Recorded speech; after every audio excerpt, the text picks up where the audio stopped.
Live from our Seven Tasmania studios, your nightly news with Kim Miller begins now.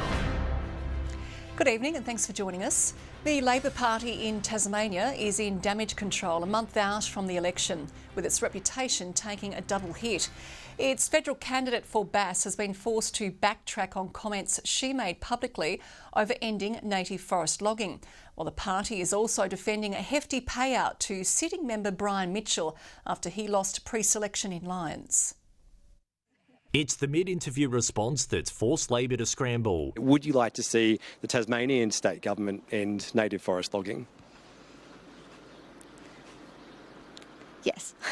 Bass candidate Jess Teasdale seemingly breaking her party's position on forestry in a radio interview yesterday, before issuing a statement just an hour later pledging Labor's ongoing support for the sector.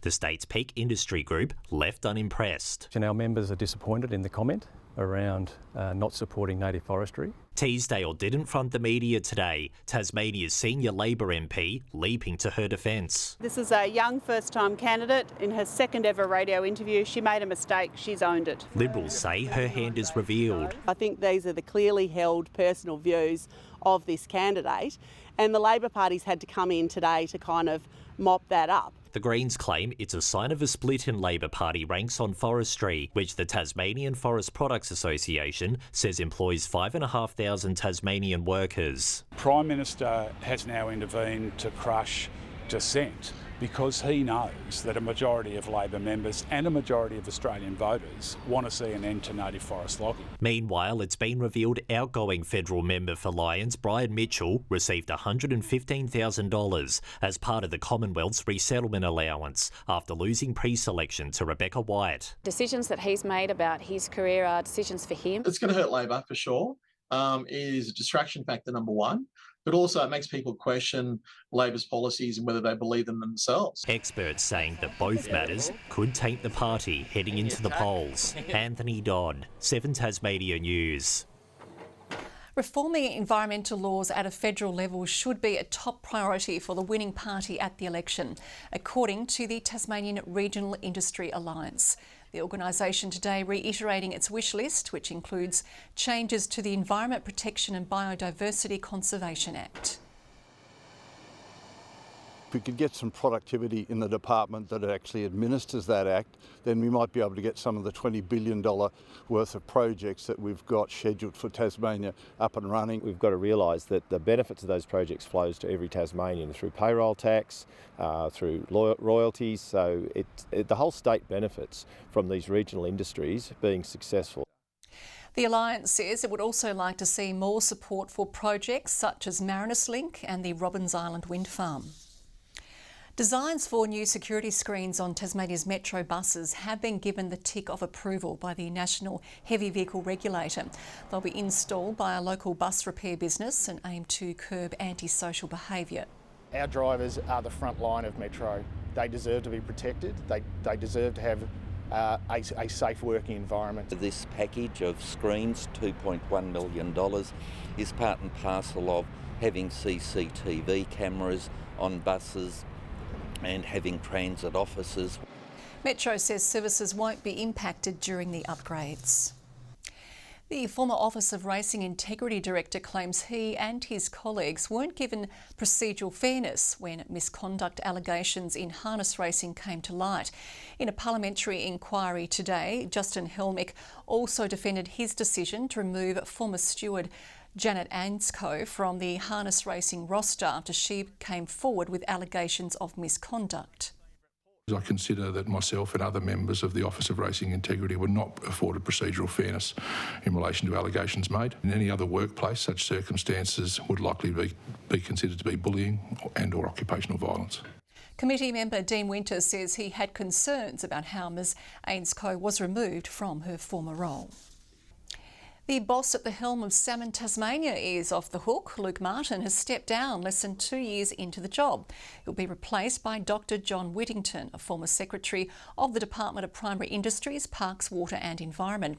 It comes just over a week after legislation to protect the future of salmon farming in Macquarie Harbour passed in federal parliament.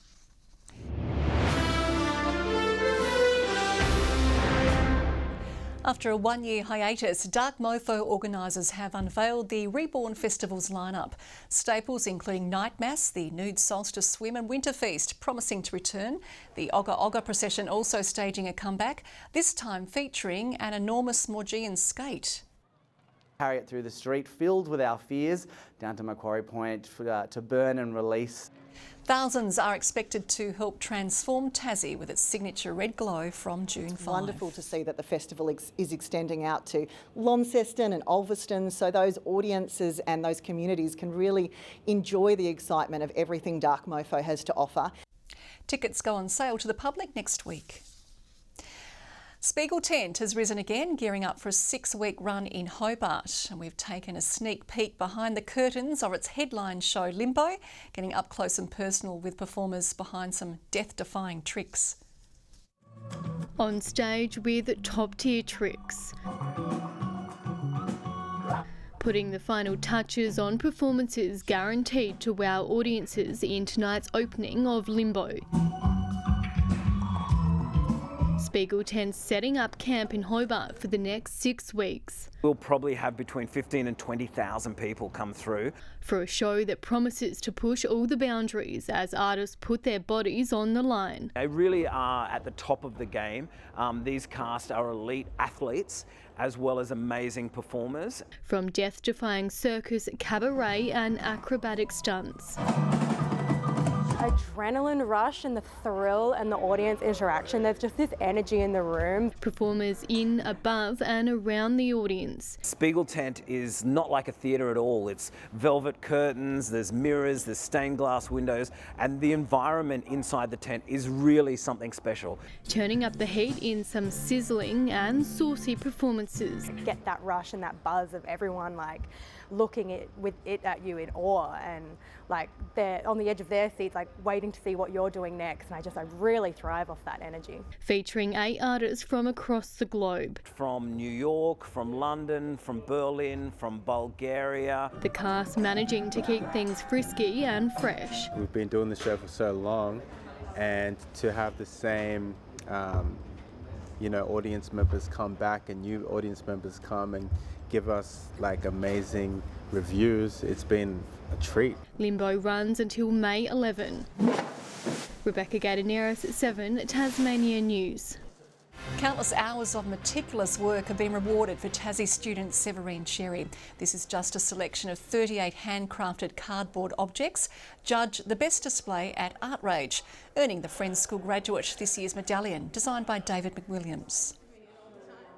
It was inspired by my mother mainly, who was just a collector of so many objects. I found it really fascinating to see how they were valuable, not because of what they were worth monetarily, but just sentimentally. Severine used cardboard cartons but peeled off the skin, the outer skin, and then Mum suggested that you iron it to flatten it out. Art Rage has been running for 30 years, giving young Tasmanians the opportunity to be featured in a major gallery.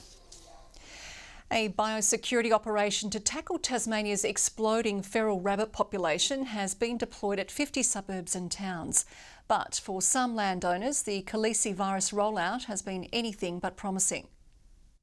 Ravaged by rabbits, earth overturned, the ground a network of warrens. They're digging under the fences, they're digging holes around the house, underneath structures. Khaleesi virus released at 50 towns and suburbs statewide so far. But some residents have doubts. It doesn't matter what I do to deter them, I can't get rid of them. I want to go for a walk, I want to play with the dog, kick a ball around. I really can't do it. Jenny and Wayne's property earmarked for virus seeding weeks ago. It was missed. It was supposed to be seeded, but they decided to do the property next to us. Despite the presence of the virus nearby, their rabbit problem persists. In some circumstances it has been really effective, in other circumstances not so effective. Now they claim their efforts to have authorities seed their property have been met with excuses. I'm sure that I'm not the only one that's been at them for ages. It's a dual responsibility between the government and the landowners, and landowners should undertake integrated pest management wherever they can. With suitable poisons hard to come by and nearby houses ruling out shooting as an option, Jenny and Wayne feel they have nowhere else to turn. It's a big problem for me, laying out poison. I don't want to poison other animals. Biosecurity Tasmania remains confident it will get on top of the problem. we've got more than enough resources to get the program done. But for Jenny and Wayne, the situation seems hopeless. I just want the rabbits gone. Tom Crosby, 7 Tasmania News. New Level 1 water restrictions are now in place across parts of the state's east coast and Flinders Island. It comes after months of low rainfall and increased water usage. Residents in Lady Barron on Flinders and in Orford and Tribunna are now urged to conserve where they can. TasWater says it means limits on outdoor use like watering gardens, cleaning cars and taking shorter showers. A Parmigiana and a pint. It's a pairing that's hard to beat. Now a local beverage maker is on a mission to crown the ultimate combo, launching an app to help settle the debate once and for all. A Parmigiana and a pint is a combination not many would refuse. Now Willie Smiths is on the hunt to see who does it best, launching an app to determine the cream of the crop. For us, it's an opportunity to support venues like this that support us. It's an easy deal. Grab your palmy and pint, of Willie Smith's of course, snap a pic and let the Palm Raider app do its magic. And with over 35 pubs already signing on, the competition is as hot as grilled cheese. I'm very confident we have the winning ticket here. We have a couple of venues and both of our palmers in those venues are right up there. But it's not just about the food. Another aim of the initiative is to support local venues, keeping the summer momentum going. To get people out, to get them out into the venues, supporting the local businesses, supporting the local pubs is a great thing to do. I think it's great. I think it will get people out and about, hopefully, have a bit of fun. There's also extra bite for one lucky participant. The person who rates it and gets the best palmy gets a year's supply of cider. The competition's bound to revive the age-old debate. What is the true name for the pub classic? For Tasmanians, there seems to be a clear winner. Is it Palmy or Palmer? Palmy. Has to be Palmy. Is there no question? No. I'll go Palmy. Others taking a more diplomatic approach. Palmy or Palmer? Oh, is it scone or scone? Like, who can say?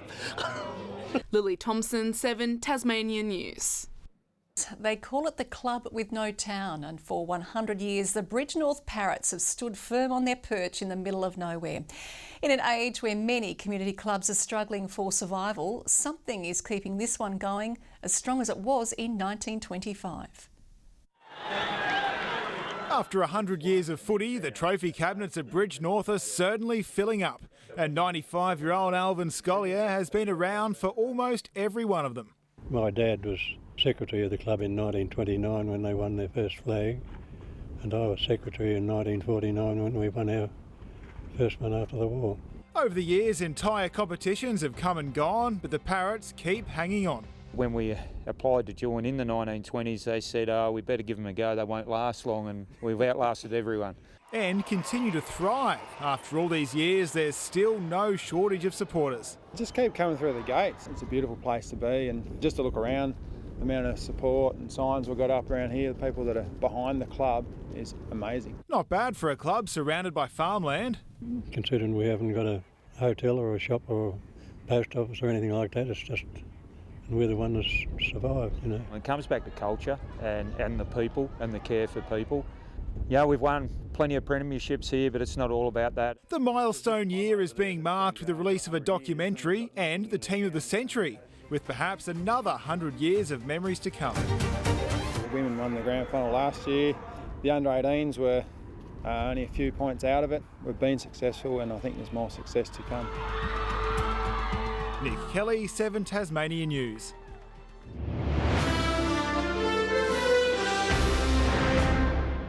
Well, the SFL Premier League kicks off under lights tonight, and it's a big one as Bryden joins the top tier. They're hosting the Glenorchy Magpies. We've got Lily Thompson on the boundary for us out there at Bryden Oval. Lily, it seems like it's going to be a pretty hard contest tonight for the hosts.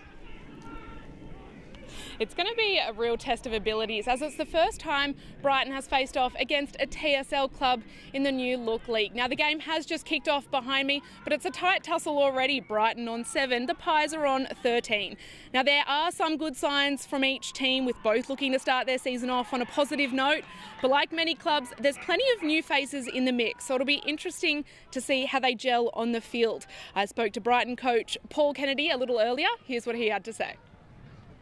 It's a bit of a launch of a new rivalry in the northern suburbs, so I feel like there's going to be a bit of a finals feel. There's been a lot of work go into, our club taking this big step up into Premier League. The players have worked incredibly hard. Most of them are Brighton boys, or they're from just down the road. They're a tight-knit group. So there's plenty of football to be played here tonight, Nick, before the opening round continues tomorrow with North Hobart hosting the Tigers, and then it's the return of the good old-fashioned rivalry between Lauderdale and Clarence. Footy's back, thank God. Thanks very much, Lily. Having had a week to digest last weekend's thrilling extra-time Lacazette Jack Cup win, the Devonport Strikers are ready for their rematch against Glenorchy Knights in the NPL. The game will be played at Valley Road and we'll see the Strikers attempt to overcome their home turf history. We've only lost, 2 games away from home, 4 years, whereas at home we've actually lost more than that, I think it is. Yeah, it's a tough place to go. Look, it can be a bit daunting at times, especially with the young players we have in the squad having to rebuild this year. But, it's our first away trip and looking forward to it. In the WSL, Devonport will look to continue their perfect record, while Glenorchy continues the search for a first win. Well, Aaron Pike is leading the field on 7 under after the first round of the Tasmanian Open. Victorian Grace Yang best of the women on par as local amateurs tangle with a strong field of interstate pros at Launceston Golf Club. It's part of the PGA Challenger Tour. They're teeing off all weekend for a slice of the $40,000 prize. And Launceston's Dan the Engine Hill will defend his Australian Super Welterweight title tomorrow night on the main card of Tim Zoo's bout with Joey Spencer. He's being challenged by Cohen Mazudier, who was stopped by Nikita Zoo last time around. Hill is 7-1 for his career so far. Not a bad record at all, Kim, is it? No, it's not. Thank you very much, Nick. Well, Kaya Wicks will join us after the break with your weekend weather forecast.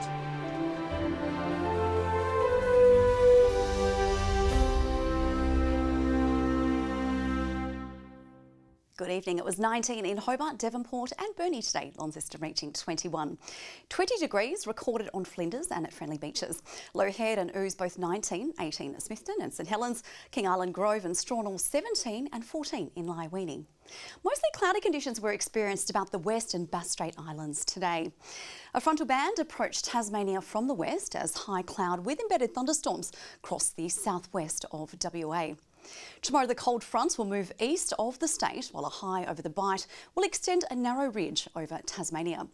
West-northwesterly winds reaching up to 35 knots in the south, southwesterly swells building to 4 metres. A gale warning has been issued for all coastal waters between Sandy Cape to St Helens Point and also between Wineglass Bay to Low Rocky Point. There is also a strong wind warning for all remaining coastal waters. Hobart, partly cloudy tomorrow, 15 degrees. Showers in Medina, 12's the maximum, 13 and possible showers in Oatlands. Possible showers in Launceston too, 17, a bit of cloud in Devonport, 16. Showers and snow at times in Lyweenie, -3 the overnight low with just 7 expected there tomorrow. Becoming windy in Burnie, 15, wet and windy in Strawn, 16, 17 and much the same in Marrawall. A few showers over St Helens, 18, somewhat cloudy in Swansea, 17, 16 and possible early showers for Orford. Showers about the west and north on Sunday. Now that'll extend statewide throughout the day. Monday, showers about the west, south and Bass Strait Islands, easing and contracting to the west and far south in the afternoon. And on Tuesday, fine apart from light showers about the west. To mainland conditions now for Saturday. 32 and showery in Cairns and Darwin, windy in Perth, 28, fine in Canberra, Sydney and Alice Springs. It's currently 16 in Hobart, cloudy, partly cloudy in Launceston with 17 and showery over Devonport with 16. Now enjoy that last hour of extra daylight tomorrow, Kim. Oh, I'm just not ready. Thank you, Kaya. And that is all we have time for tonight. Thanks for joining us. Michael will be with you over the weekend, but for now it is good night.